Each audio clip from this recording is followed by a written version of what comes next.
Hey, Kuthla here. Um, as with my videos, whenever I get new subscribers, I of course have to welcome them in because you guys subscribe to me, and it's at least the polite thing to do. So, um, I would like to welcome slimjimgirl 67 and NuffRespect to my videos and channel. Thank you very much for subscribing, especially you, NuffRespect. I When I saw that you subscribed and had taken a look over your channel, I'm like, I must be doing something right if a user on YouTube with over 105,000 subscribers sees my videos and goes, yeah, I'm subscribing to that guy. So, thanks again. I really appreciate it.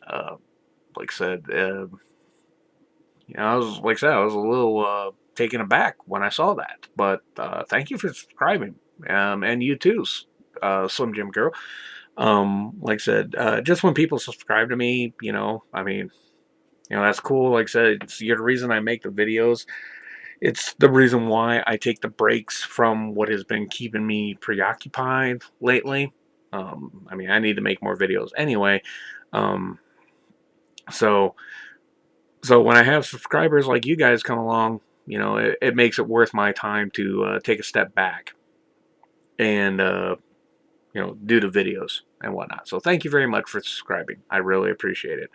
You got any criticisms? Please feel free to point them my way, negative or positive. I really appreciate them. So now I have as the point of this video, because it's a video response.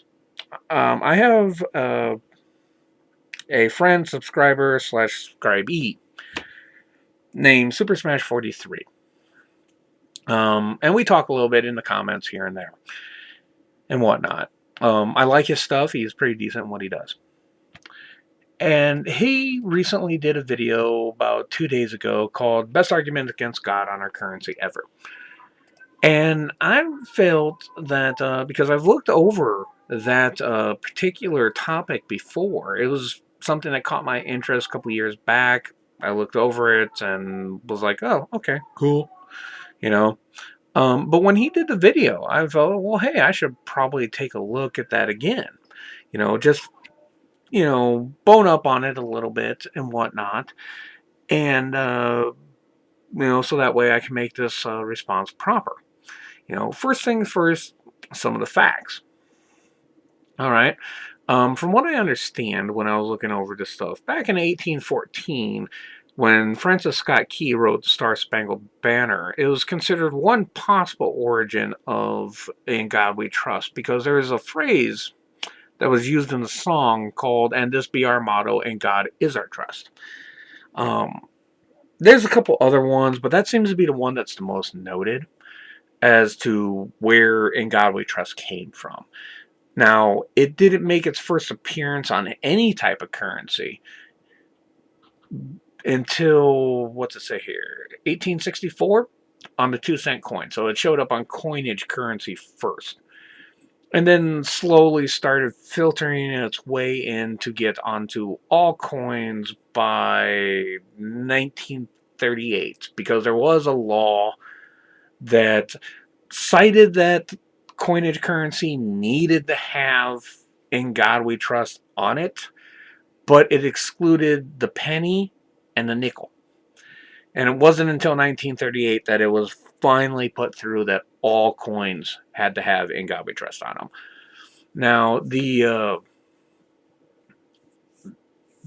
appearance of the phrase on paper currency didn't happen until Eisenhower signed in the law on July 30th, 1956, when also during the same year that the phrase "In God We Trust" became the national motto. That's when it became law to put it on all paper currency. Now, like I said, those are the facts and whatnot. Now, there's been some controversy about this. The whole thing with "In God We Trust" being on money and stuff. There's been several court cases about it. Um, The first time that it was ever significantly challenged, unfortunately they lost, um, was in a case, Aronow versus the United States back in 1970, that stated that the phrase "in God we trust" is a violation of the Establishment Clause of church and state in the First Amendment.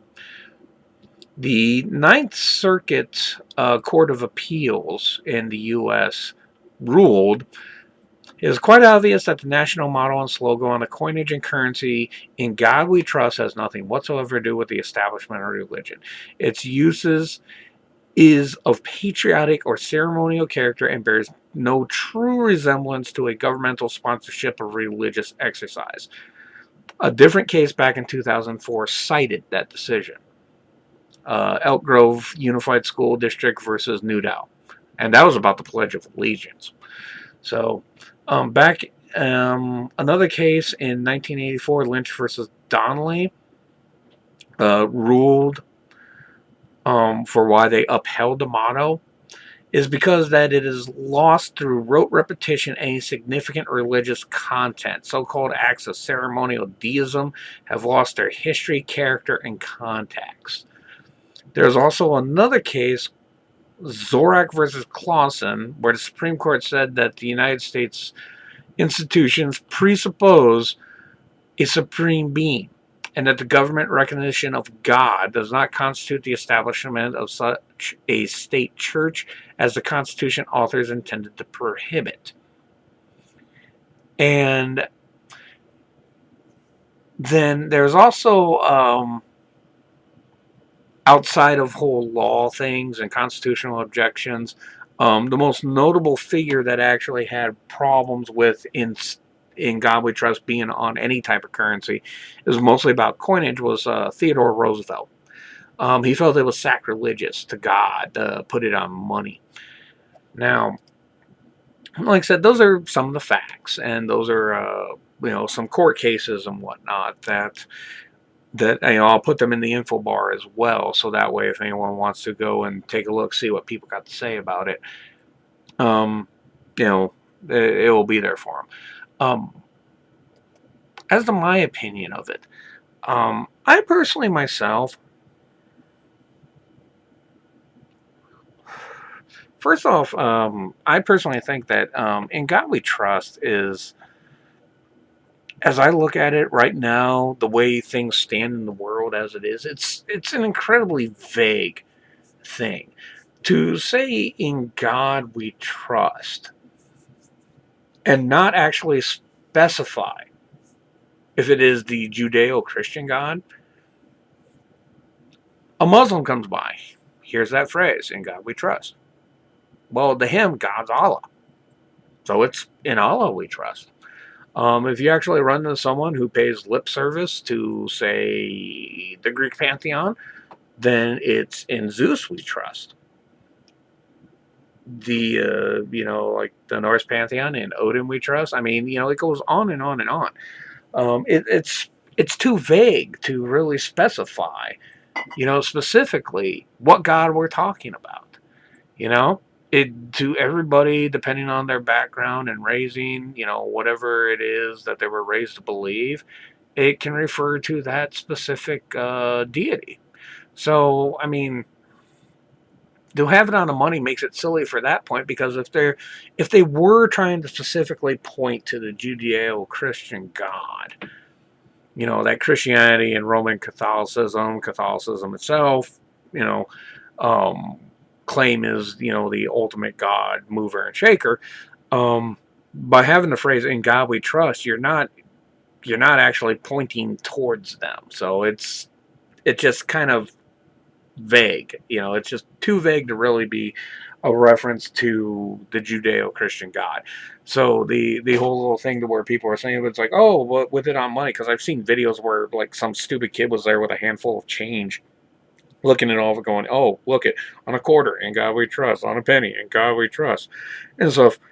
Yeah, what God are you talking about there, kid? Are you talking about your God, or are you talking about my God? I don't have a God, so it's a useless phrase.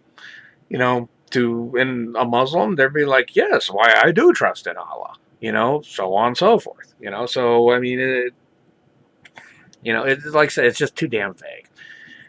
And on top of that, I mean, when we take a look at technology as it stands, the whole thing there is that, I mean, with my job, when people come in and buy product from the place that I work at, I've noticed that a great deal of them pay with credit cards.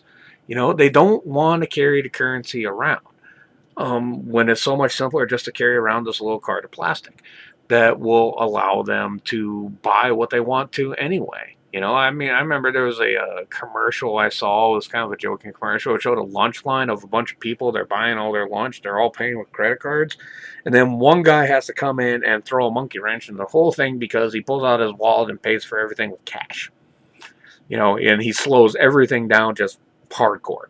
So, and it may have been a joke, but at the rate that technology is going, the concept of everybody paying with credit cards or paying with, like, a credit stick or anything like that is coming closer and closer to fruition.